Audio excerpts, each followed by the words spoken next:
Buenas noches, profe. Buenas noches, profe.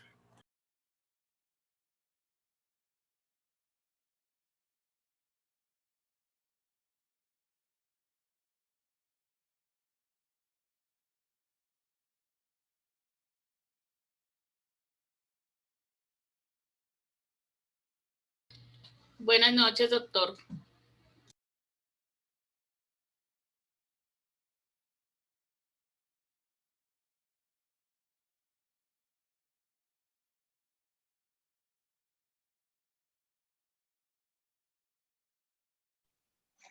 Buenas noches, compañeros. Buenas noches, doctor.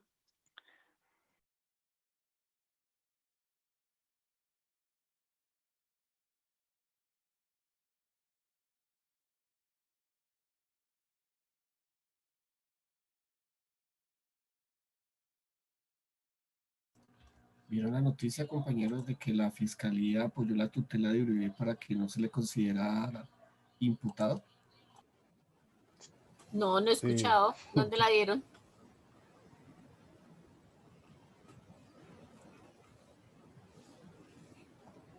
Joan, ¿dónde la escuchaste? Ya se las comparto al grupo de penal, ¿vale? Listo, gracias.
Buenas noches, compañeros.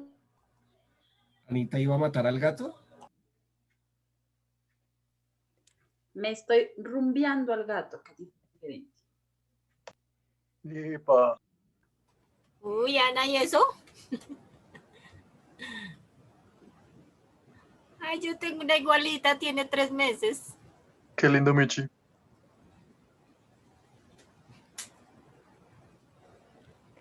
Compañeros, ¿alguno ha visto las grabaciones de Civil Bienes?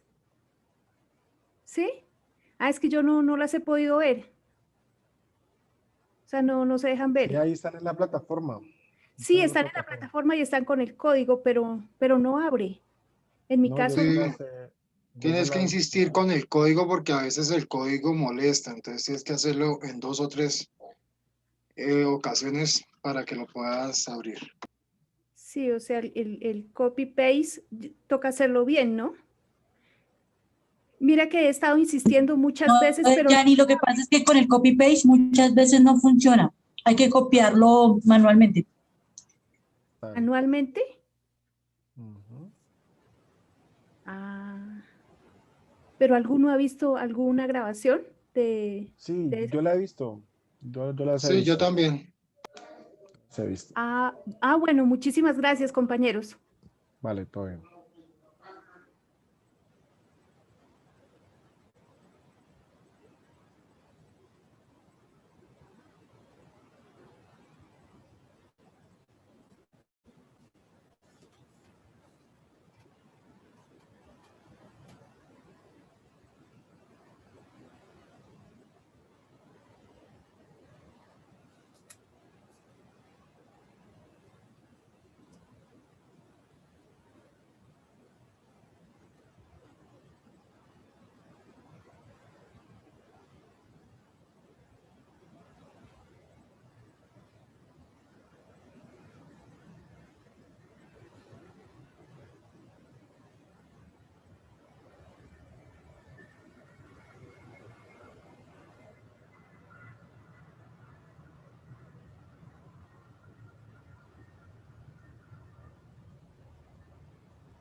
Viviana, aprovecho un ratico este momento mientras empezamos la clase. Viviana Torres, ¿eres tú? De la niña que Sí. trabaja con la personería. La misma que canta y baila. Cuéntame. Ah, bueno. Vivi, es que la vez pasada tú preguntabas algo sobre un señor que tenía un apartamento que lo tenía de leasing y que quería participar en el consejo y que no había podido. Ujú. Entonces, desde ese día estoy que te contesto y pues por una cosa u otra no se había podido.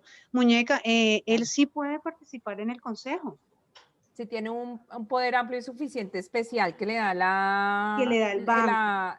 le da el banco, sino que es que nadie, o sea, nosotros hasta ese año se nos dio y no, pues entonces fue donde nos explicaron que tenía que tener un poder amplio y suficiente para eso, Y pero que eso, ellos la le digan que verdad, sí se me ha puede salido. participar en la asamblea, tiene Ajá. voz y voto, porque él puede participar con voz y no tenga voto. Pero si le dan el poder, No, que él quería tenga ser voz y consejero, voto para que la lo asamblea sacaron. y para el consejo, que le den la especificación y puede participar divinamente y no tiene Sí. problema. Sí, eso fue algo de lo que aprendí el año pasado en enero. Gracias, Aurita, eres un amor, gracias. Ah, Muchísimas. bueno, chiquita, cualquier cosa con mucho gusto. Claro, lo mismo digo, lo que necesites Ok, con gusto. Gracias. gracias, corazón. Hablamos.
Buenas noches, doctores, ¿cómo están?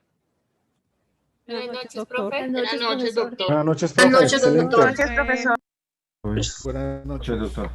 Doctor, ¿cómo está? Buenas noches. ¿Todo bien? Buenas noches, doctor. Juan, ¿levantaste la mano? Buenas noches, profe, ¿cómo está? Muy bien. Cuéntame. Para participar acerca de la lectura de imputación objetiva. Súper. Dale.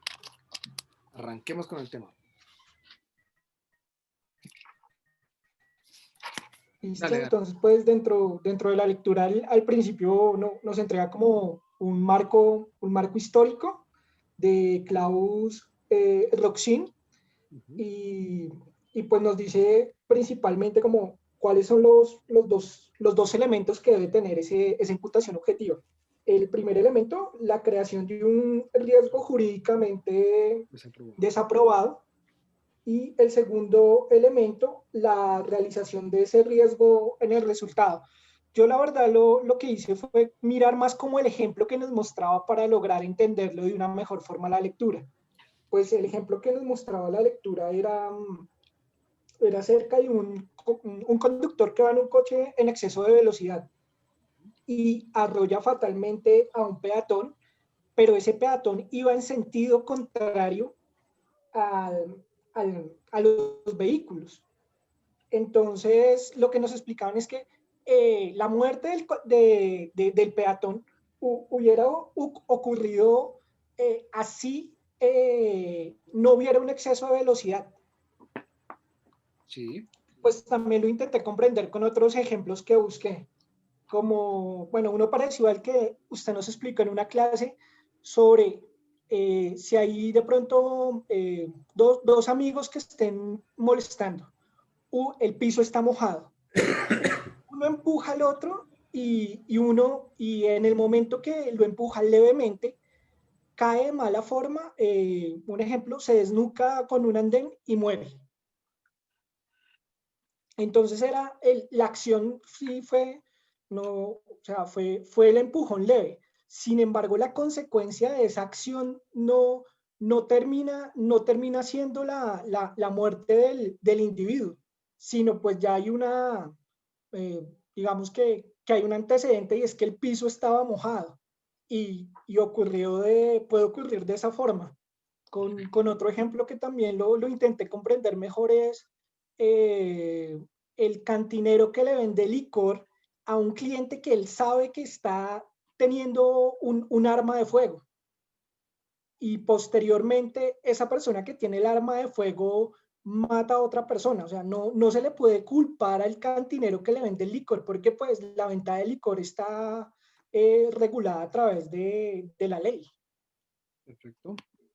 Entonces, pues dentro de esa imputación objetiva, aparte de los elementos, lo que veía en la lectura es que, pues como para poderla comprobar también se tienen que hacer unos juicios de valor para saber que, o sea, no sé cómo manifestarlo, para determinar si la acción inicial no fue la que llevó digamos, a un desenlace fatal, por llamarlo de alguna forma. Pero pues sí quería que de pronto el profesor me ilustrara un poco mejor sobre pues la imputación objetiva finalmente, aparte de los elementos que tiene, como qué otras condiciones tiene que cumplir para poderla analizar dentro de un caso. O sea, porque yo sé que esa imputación objetiva no creo que se aplique a todos los casos o en todos los hechos. Era eso, profe. Perfecto, súper. Bien, bien. Anita. Bueno, profe, en lo que yo leí y entendí de la lectura, especialmente anoche, en la que estaban los dos autores, Rosin y Jacob, es que más que todo cada uno daba su punto de vista o daba a entender lo que tenía que ver con todo lo referente al, ay, Dios mío, el gato, a la disminución del riesgo, a la creación de riesgos jurídicos, daban también su punto de vista en los riesgos permitidos y en los delitos imprudentes, que pues aún así sean causadas por diferentes factores donde la imputación objetiva o la dogmática siempre daban el tema a seguir en toda la lectura, hablaban de la creación de un peligro jurídicamente, yo todo lo escribo, jurídicamente, que pues que abría la puerta que la dogmática podía ser una de las partes flexibles de hablar del delito doloso, en el que el delito doloso también daban a entender, o cada uno daba su punto de vista de informar de que solamente no tiene que ser un delito doloso cuando la persona llega y dice que no fue su culpa, o fue inherente, o que todo el tema relacionado con la problemática con la problemática que en ambas partes o concepciones se tenía. Por ende, ellos también informaban en la lectura todo lo que tenía que ver con la teoría del delito y las consecuencias dogmáticas del desarrollo de la teoría de la imputación de los cargos objetivos. Porque en muchos de los cargos o en muchas de las penas o en muchos de los temas a tratar, no solamente en esta lectura, sino en las que nos enviaste, la gran mayoría siempre hablaban de la dogmática o la daban a mencionar. Nos damos cuenta que en el tema penal la dogmática es como uno de los puentes o puntos principales a tratar en la lectura, y que nos daba a enseñar que solamente derecho penal no es igual a decir solo derecho penal, sino que también podemos decirlo como derecho criminal, denominación del desuso, derecho punitivo, derecho represor o progresivo, derecho transgresional, derecho protector de los criminales, derecho de la lucha contra el delito, derecho determinador, derecho sancionador y derecho restaurador. Muy chévere, Anita. Hay un tema muy importante que es cuando uno tiene que analizar todo esto en conjunto, va a poder llegar a comprender un poquito más, llegar a abrir la mente para poder enfrentar cualquiera de esos episodios sin ningún inconveniente. Cuando tú estabas diciendo, nosotros miramos cómo diferenciamos en el actuar esas diferentes categorías, vamos a llegar a concluir, oiga, un momentico, tienen razón los que dijeron que el derecho penal es la última razón del derecho. Y tienen razón porque sí, una conducta humana puede llegar a encajar en diferentes actitudes normativas, en diferentes. Pero en verdad, ¿qué es derecho penal? ¿Qué es lo que tiene que importarle al derecho penal? Hay muchas circunstancias, por ejemplo, lo que nosotros hablábamos. En el homicidio culposo en accidente de tránsito,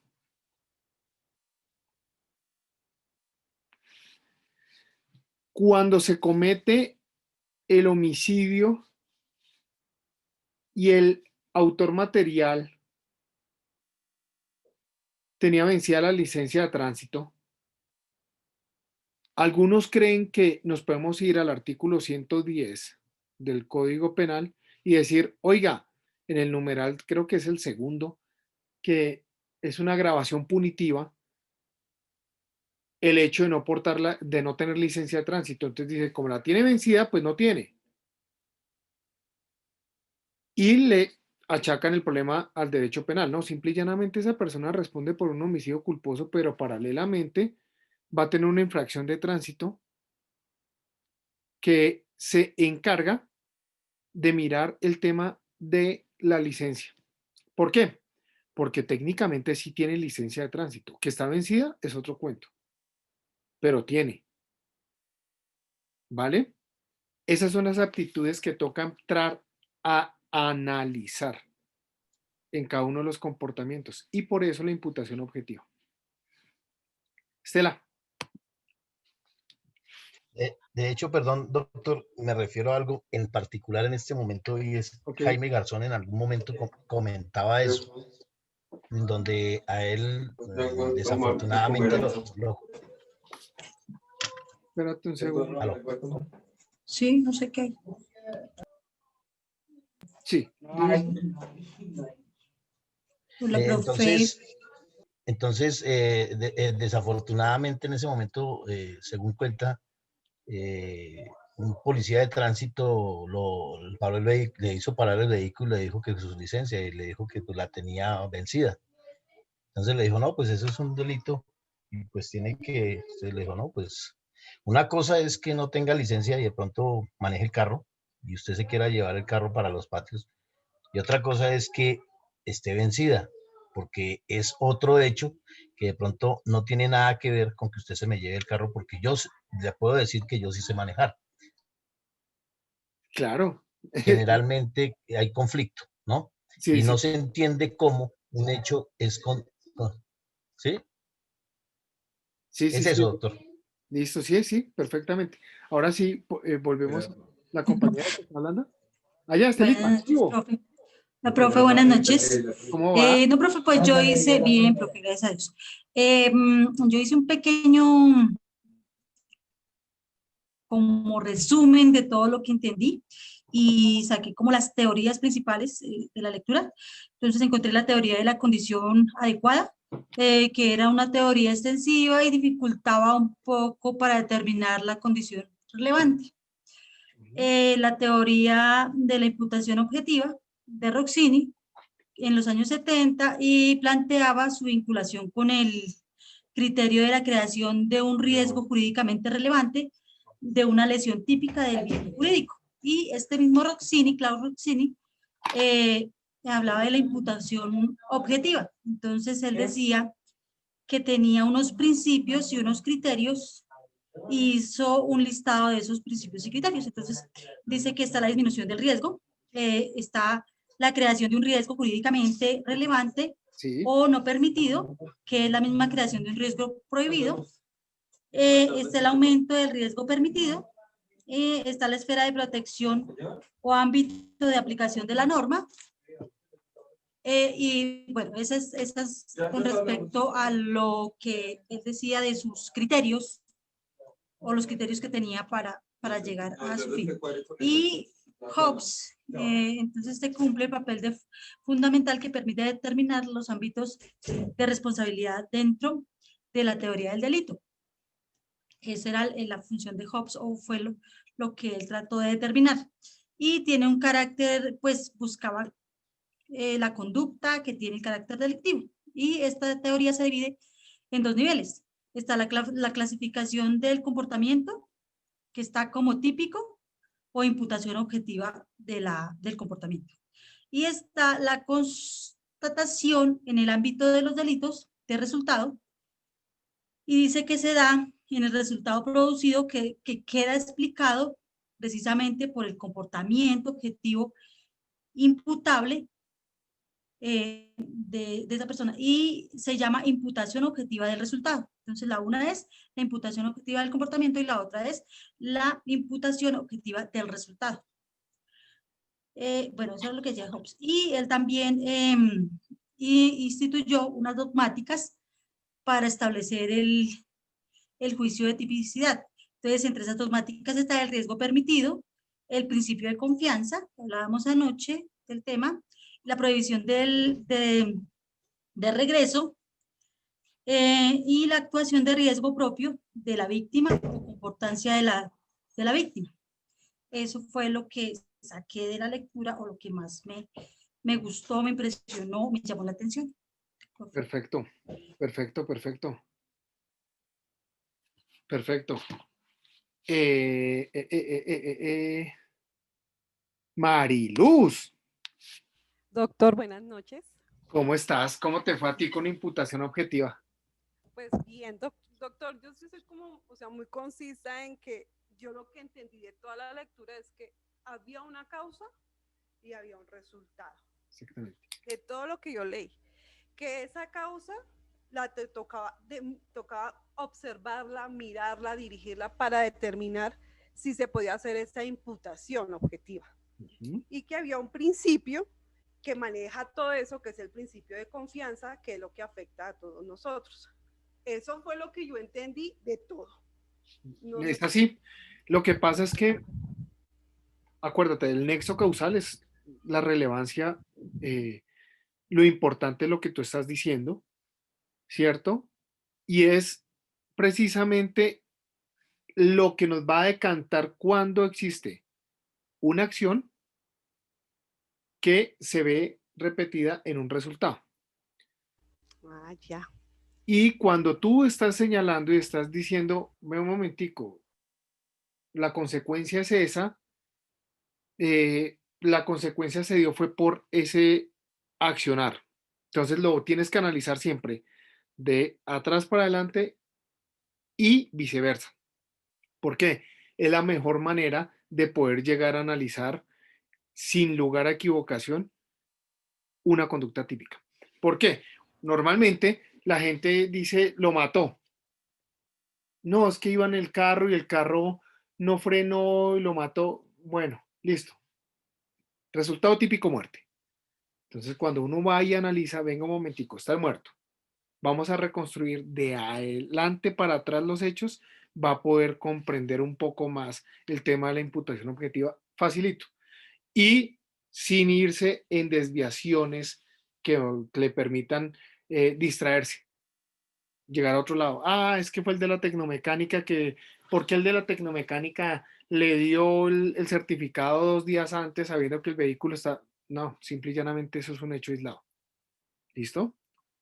Si nosotros estructuramos así, siempre analicemos de atrás adelante y de adelante para atrás y va a funcionar perfectamente lo que tú acabas de decir en una adecuación típica. Gracias, Alexander. doctor. Profe, qué pena. ¿El nexo causal siempre tiene un verbo rector o no? El nexo causal, digamos, el nexo causal, el verbo rector no lo vamos a ver encajado directamente siempre en el nexo causal. Lo que nosotros vamos a decir es, vamos a observar el nexo causal desde la acción. Desde la acción. Nexo causal. Cometo acción, nexo causal, bien jurídico tutelado. Y aquí el verbo rector puede estar en el bien, no en el nexo causal. ¿Listo? Míralo siempre el nexo causal desde la acción. Desde la acción. ¿Listo? Alexander. Buenas noches, doctor, ¿cómo está? ¿Cómo vas? Muy bien, gracias. Bueno, doctor, no soy muy bueno para esto de los postulados y las teorías, pero lo que logro comprender del postulado de Roxin y en el sentido en el que habla, precisamente lo que usted está diciendo, de comprobar que el resultado es obra del autor, que es como a lo que se reduce de cierta manera, o la importancia que puede tener este tema, siempre me genera una duda frente a esto. Dice que debe comprobarse que por parte de quien comete, en este caso, digamos, no, quien pretende cometer el delito, o debe comprobarse que no es que esa acción depende del azar, ¿sí? Y que está fuera del dominio del autor, es lo que habla el texto en cierta parte. Inmediatamente se me ocurre, en los casos donde los laboratorios hacen investigaciones, casualmente esto solo se da, obviamente acá en Colombia no se da, pero por ejemplo en Estados Unidos, donde hacen unos estudios y son conscientes de que cierto medicamento puede causar la muerte a algunos pacientes, y gracias a esto se generan acciones civiles y esto contra los laboratorios por algún medicamento que causa muerte a cierto número de personas. ¿Sería imputable o se podía alegar esto en un caso de esos? O sea, entraría a jugar, demostrarse si por parte del laboratorio, a sabiendas de que podían causar la muerte de algunas personas y salvar a otras, que hagan ese tipo de medicamento. No sé, se me ocurre. ¿Aplica en estos casos ese tipo de cosas? Puede llegar a aplicar, claro que sí. ¿Sabes qué? Muy importante, hay jurisprudencia sobre corrupción de alimentos y de medicamentos inclusive, que nos ha permitido llegar al alcance de lo que estás manifestando. Con gusto, si quieres, te envío un par de sentencias que van a servir, me recuerdas y me escribes al WhatsApp. Y ahí te va a poner en claridad, porque sí funciona en Colombia también lo que estás diciendo. Muchas gracias, doctor. Vale. Ángel. Buenas noches. Bueno, buscando algunos escritos sobre la teoría de la imputación objetiva, encuentro que constituye una de las herramientas dogmáticas más estudiadas en el plano científico, pero también una de las más provechosas para los operadores del derecho en la siempre compleja labor de determinación de la relevancia jurídico-penal de un comportamiento. La comprensión de los institutos dogmáticos de la imputación objetiva, así como de su naturaleza y alcances, permite hacer frente de forma solvente a los interrogantes. Por lo tanto, la imputación objetiva permite determinar cuándo un suceso lesivo puede ser adscrito a una persona como una obra suya, cuando a una tercera persona o cuando simplemente al infortunio. Este es mi aporte, profe. Perfecto. Muy bueno, muchísimas gracias. Dianita. Doctor, buenas noches. Bueno, yo le voy a confesar que la lectura para mí fue un poco densa, brusca, fuerte, porque no estoy acostumbrada a leer así, no me manejo en el ámbito, entonces para mí es más duro. Pero bueno, en lo poco que pude entender o en lo que entendí que me gustó de las dos teorías, llegué a unas conclusiones, que fue que a Rosin le criticaron mucho que solo estaba pendiente del dolo, que se refiere a los elementos del tipo ilícito. Esa fue una. Que vi en la teoría también, que se propuso una serie de criterios normativos, ¿qué más anoté aquí? Que la teoría persigue un importante deseo sistemático, que se ocupa de problemas centrales de la estructura general del delito ilícitos culposos y dolosos. Y me llamó también la atención el ejemplo que pusieron del coche. También dice uno ahí quién tiene la culpa, si así hubiera sido que el señor, como dijo el compañero, hubiera ido lento, igual si usted se pasó el semáforo también tiene culpa. ¿Qué más? Mire yo. Vi el principio de confianza que dice ahí que es la función dogmática, la confianza en la tipicidad y la culpabilidad. Eso fue lo que saqué de conclusiones. Acuérdate que en estos días estuvimos hablando del principio legítimo de confianza. Sobre eso hemos hablado y eso sigue aplicando en la actualidad, pero hay jueces que no logran comprender la dimensión de dicho principio. ¿Saben dónde se encuentra mucho este error? En la contratación pública. Pues le es imposible a un alcalde, por ejemplo, como a Claudia López, estar encima de todos los contratos. Humanamente va a tratar de verificarlo, pero hacer un seguimiento, para eso existen las diferentes categorías, como el supervisor del contrato. Y si no existe la legítima confianza ahí, ¿cómo va a poder llegar a existir el funcionamiento completo? El problema es que se supone o suponen que, no, lo siento, usted tiene que estar encima y ya, y llega a existir un error para adentro. Sabiendo la contratación tan grande que existe, porque son múltiples los contratos que se celebran al interior de una alcaldía, por ejemplo. Julio.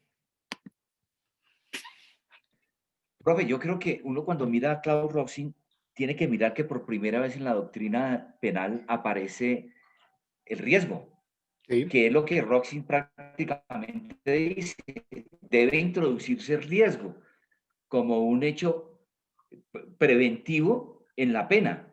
Y por eso él dice, aquí tiene que haber 3 factores de riesgo: la acción del riesgo no permitido, para llevar a mirar si es culpable o no es culpable. ¿Y sabes por qué? Riesgo en el resultado, como lo que tú estás diciendo, si afectó analiza lo que tú estás diciendo, Julio, desde lo del que decíamos que en derecho penal no existe la culpa compartida.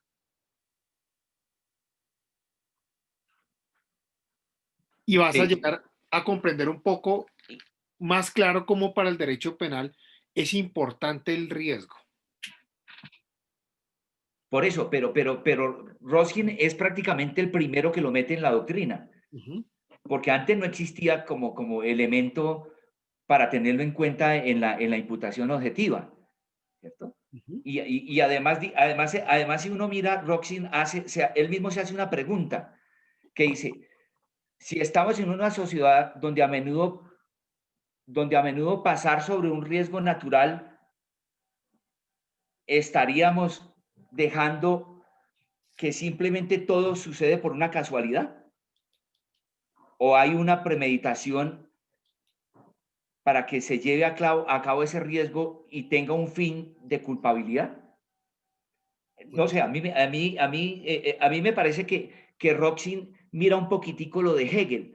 Hegel decía que no se debía mirar los valores como personales, sino que se debía mirar la culpa, imputar objetivamente al individuo con lo que sucedió,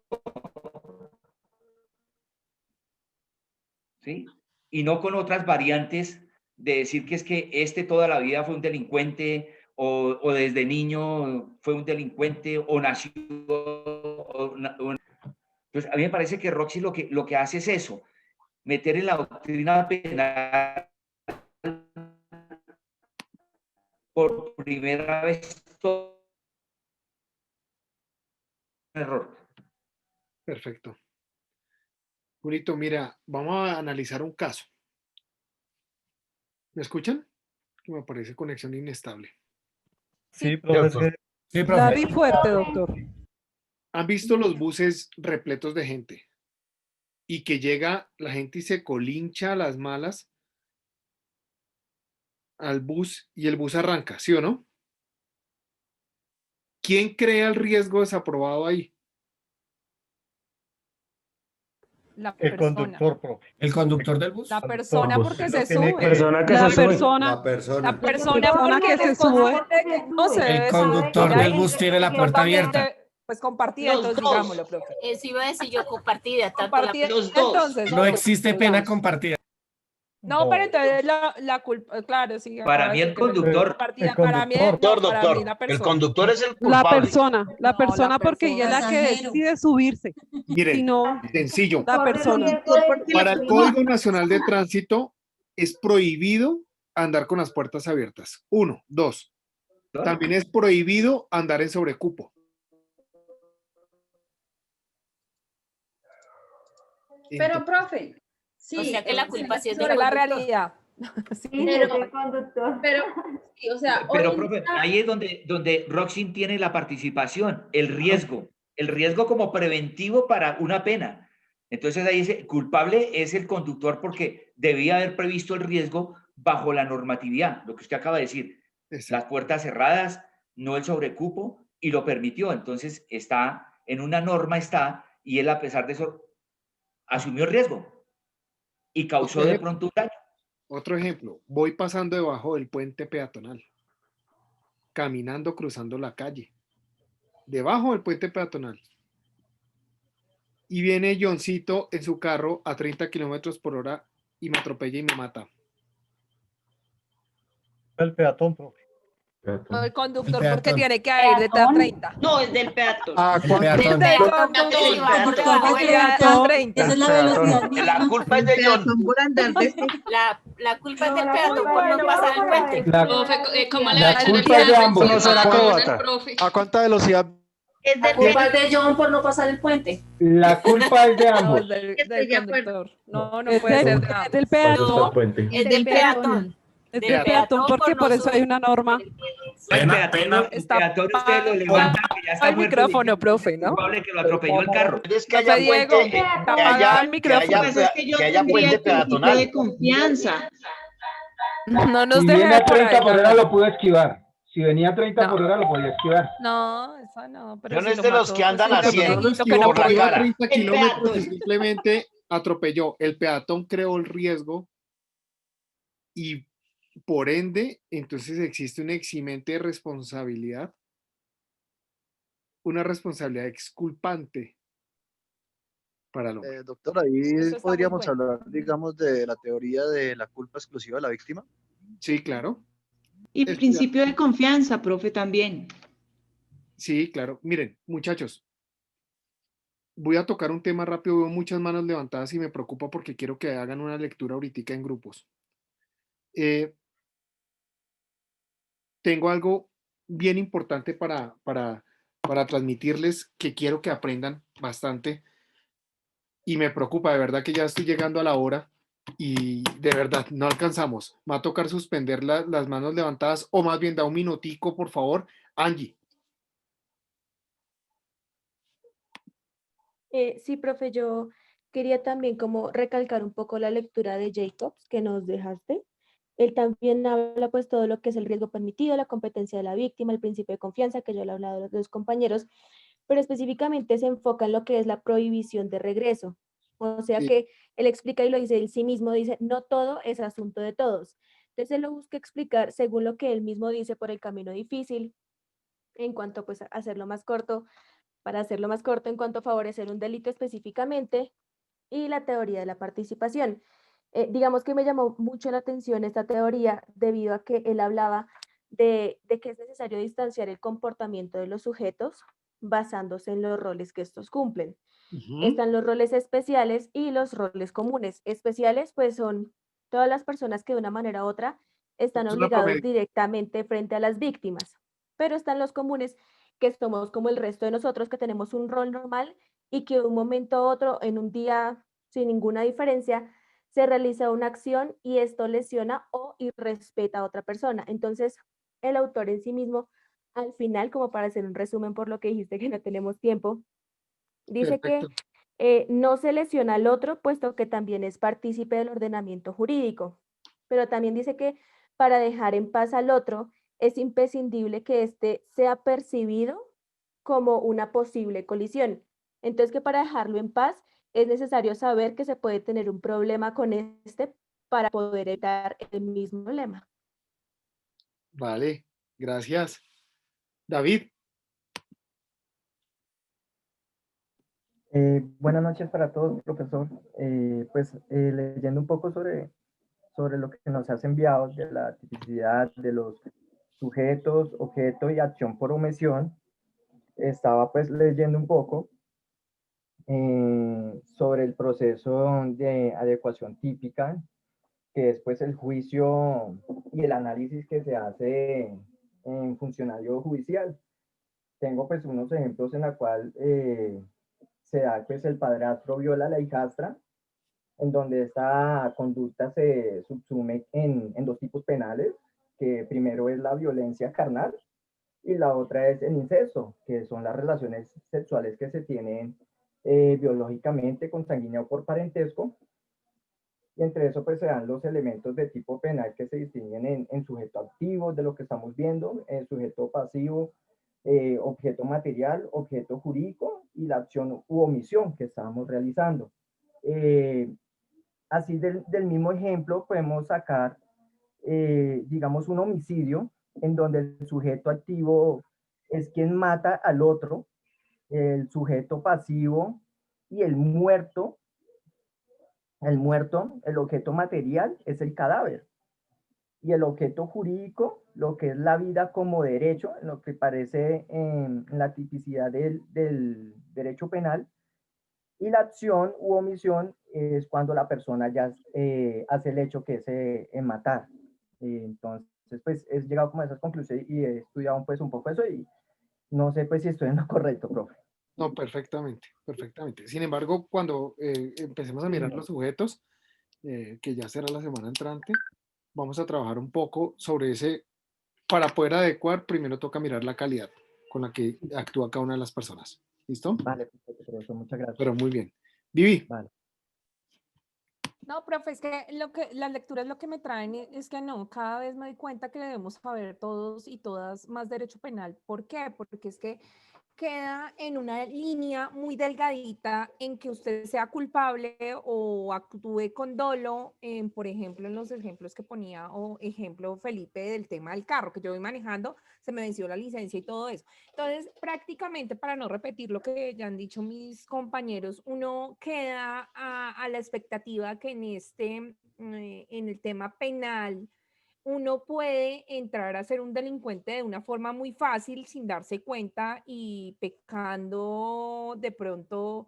Ahí uno no puede decir es que yo no sabía, es que yo no conocía. Entonces, el análisis social que da esto o estas lecturas va encaminado un poco hacia ese punto, y que lo penal no puede ir desligado de lo social y de lo que usted conoce, o desligarse de supuestos. Entonces, era como mi aporte, pues no, para no repetir todo lo que ya han dicho mis Vale. compañeros. Por ahí un gran tratadista señaló que ninguno está exento de una investigación penal y ninguno respeta el derecho penal hasta que le toca vivirlo en carne propia, ¿cierto?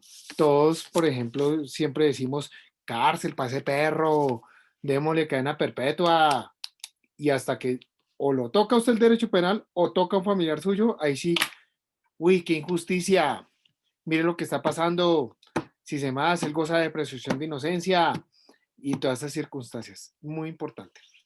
Joana. Buenas noches para todos. Pues en lo que leí, lo que entendí, es que Rosen señala que hay que comprobar siempre que el resultado es la obra del actor y que hay una gradualidad. Entonces, como de menor riesgo al mayor riesgo. Este principio de riesgo está determinado si la conducta del autor creó o no un riesgo jurídicamente relevante de elección típica de un bien jurídico. Y Jacot se basa en la responsabilidad jurídica penal siempre tiene como fundamento el quebramiento de un rol. ¿Esto qué quiere decir? Que pues antes de como llegar al juzgamiento hay que mirar todos los pasos para llegar a las conductas y poder ahí sí juzgar. Y mirar cómo uno, pues si está en la parte contraria, cómo defender al juzgado, ¿no?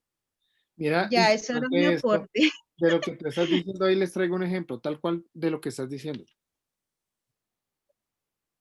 El esposo llega borracho, encuentra a la mujer dormida en la cama, saca su arma de fuego y le dispara 3 tiros en la cabeza.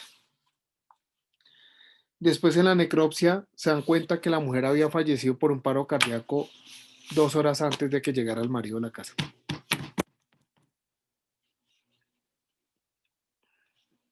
De buenas el pendejo. ¿Listo? Doctores, cuando estábamos hablando de dolo, cuando hablamos ayer de nuestro iter criminis, hablamos del dolo. Resulta, doctores, que existe también la modalidad del dolo eventual, ¿no? Que entonces la diferencia con el dolo normal, el dolo directo, en el ingrediente volitivo y cognitivo, es que a este dolo eventual se le suma un ingrediente que es el sujeto activo deja librado al azar el resultado. Por ejemplo, los vecinos de enfrente están haciendo parranda hace días. Yo tengo una granada de la Segunda Guerra Mundial en exhibición. Y yo me mamo de los vecinos y alcanzo a ver a Felipe por allá asomado y cojo la granada y la tiro. Mi intención, Pobrecito Felipe, es darles de baja. Ojo con esto. Pero también soy consciente que la granada, pues, pueda que tenga ya una pólvora un poquito seca, ¿no? Y pueda que no estalle. Simplemente le abrí la cabeza con la granada porque no estalló. ¿Felipe tiene la pólvora o la granada? Perdón. No, Felipe tiene la granada en la mula porque se la metí yo desde... Felipe está lleno de pólvora. Pero fíjense, doctores, que yo estoy dejando al azar el resultado. Estalle o no estalle. Pero mi intención típica es homicidio. ¿Listo? Ahora, desde la sede de la culpa, también existe algo similar. De hecho, todo el mundo dice, hay una línea delgada entre esas dos. Y resulta, doctores, que desde la culpa existe la culpa con representación. ¿Y cómo opera la culpa con representación, mis queridísimos penalistas? De la siguiente manera. El sujeto activo se representa el resultado típico, pero confía en evitarlo. Por ejemplo, voy en mi carro. No, mentiras. Vamos a hacerlo más claro. Vámonos a la realidad. La realidad es que, como todos saben, Alirio tiene culo de Ferrari. Entonces Alirio va en su Ferrari. Alirio va a toda en el Ferrari y alcanza a observar una gente que está cruzando allá adelante a 200 metros la vía. Él confía que por más que esté cerca a las personas puede hacer una maniobra brusca en su vehículo y su vehículo, por la estabilidad tan berraca que tiene, no va a pasar absolutamente nada y puede evitar el resultado. Entonces, él se representa el resultado y se los puede atropellar, pero confía en evitarlo por ir en una super máquina que dice, tengo discos hiperventilados, mis calipers, mis frenos son de la última generación, yo alcanzo a frenar lo que sea en el peor de los casos. Entonces el agente visualiza, pero a su vez confía en evitarlo. Pero no solo confía, realiza acciones tendientes a evitarlo. Entonces, ellos van pasando hacia la derecha, él va de frente, él va a girar a la izquierda para sobrepasarlos por la izquierda, pero las personas del susto brincaron hacia la izquierda y venga. Él realizó maniobras tendientes a evitarlo. Esto se denomina culpa con representación. O culpa consciente, ¿verdad? O culpa consciente. Profe, una pregunta. Dime. Por ejemplo, cuando alguien va en un auto en estado de ebriedad y atropella a alguien, entonces ahí estaríamos frente a un dolo eventual o una culpa con representación en el entendido de que, pues no sé si se entenderá que la persona sabía que estaba en estado de ebriedad y podía chocar con otra persona, podía matarla, lesiones personales, lo que fuera, o simplemente se fue y no le importó qué podía pasar, no sé en qué situación nos podemos encontrar ahí. Te interrumpo un segundo. Precisamente lo que quiero que lean es una sentencia de un caso de connotación nacional, doctores. Un caso de connotación nacional en el cual un conductor de vehículo iba borracho. Allá ustedes van a encontrar un análisis que hace la Corte Suprema de Justicia sobre el entendido de qué es una culpa con representación y por qué un dolo eventual. Hacen la diferenciación para la Corte Suprema de Justicia. Un caso muy importante. Es la sentencia insignia en este tema. El de las dos ingenieras de la 26. No. Mañana tenemos examen. Es algo muy chévere también. Es una actividad también, va a ser muy chévere. Pero sin embargo, quiero que ahorita se me reúnan en los grupos, compartan esta sentencia y lleguen ustedes a sus aportes. ¿Por qué? El caso de la 26 lo tuve yo en mis manos cuando trabajé en la fiscalía. Y el caso de la 26, desde este caso que van a analizar hoy, el día lunes, vamos a hablar del caso de la 26. Les voy a traer la reconstrucción analítica que realizamos entonces en ese caso. ¿Listo, doctores?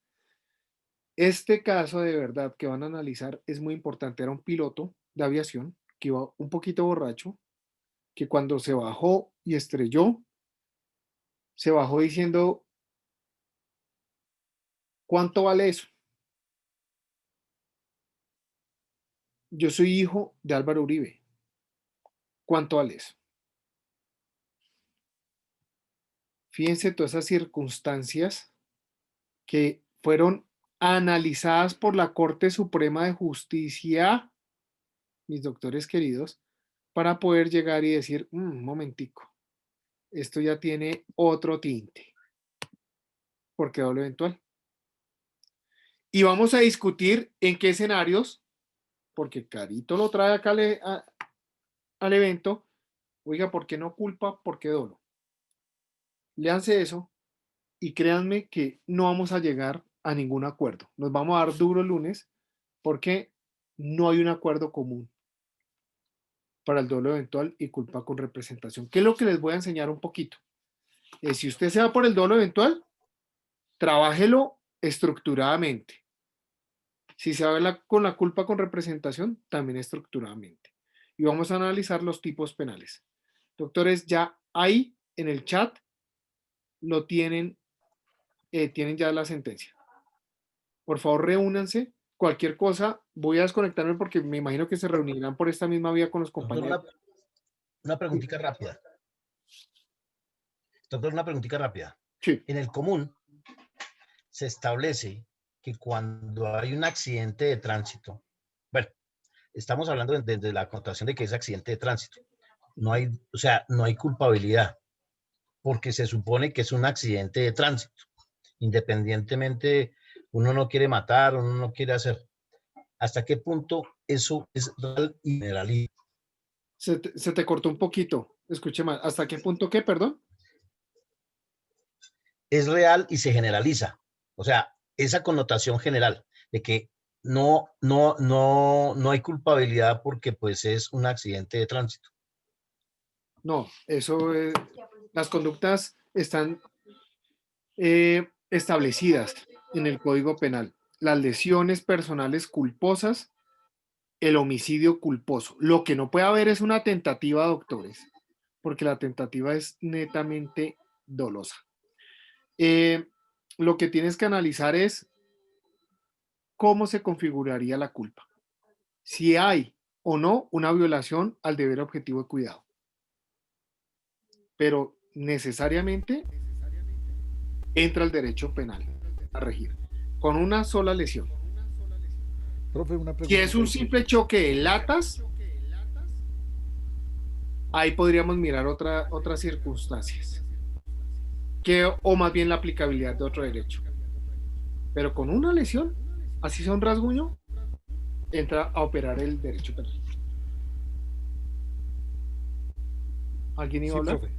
Qué pena, profe. Profe, una pregunta. Gracias, doctor. No he podido mirar las clases grabadas. ¿Dónde las veo? ¿Y por qué no has podido? No entro al módulo y no me aparecen. No sé si sea a mí o no, sea en varios YouTube. compañeros. No, ahí están las clases. Yo por cada una se llama sesión. No, ahí están toditas. Sin embargo, Ángel, lo que puedes hacer es buscar mi canal de YouTube, que ahí van a estar todas. Ya lo pego acá, ¿vale? Listo, profe, muy amable. Vale. Entonces, doctores, conéctense con sus compañeros, analicen esa sentencia que es muy importante. De verdad que les va a servir bastante. Y nada, cualquier cosa me escriben. Listo, doctor. ¿Se entrega, es por escrito o se analiza solamente, doctor? No, para la cabecita. Desde ahí vamos a comprender muchas cosas del derecho. ¿Se socializa el lunes entonces? Sí, el lunes vamos Gracias, a doctor. Simple y llanamente, ¿por qué? Porque es que mañana vamos a tener un examen. Entonces vamos a pasarnos por otra onda. Pero esto es importante para que la tengan clara. El lunes vamos a comparar otro caso con esta embriaguez, que es el caso de la 26, el caso de Salamanca. ¿Vale? Camioneta Audi contra taxi. ¿Listo? Doctor, ¿cómo sería el examen mañana? Disculpa.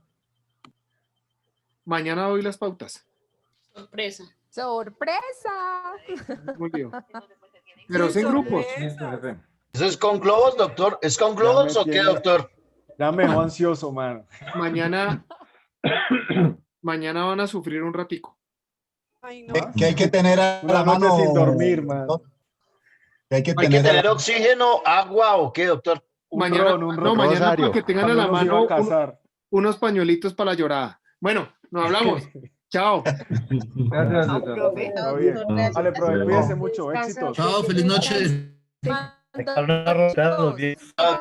Gracias. Hasta luego. Gracias, doctor.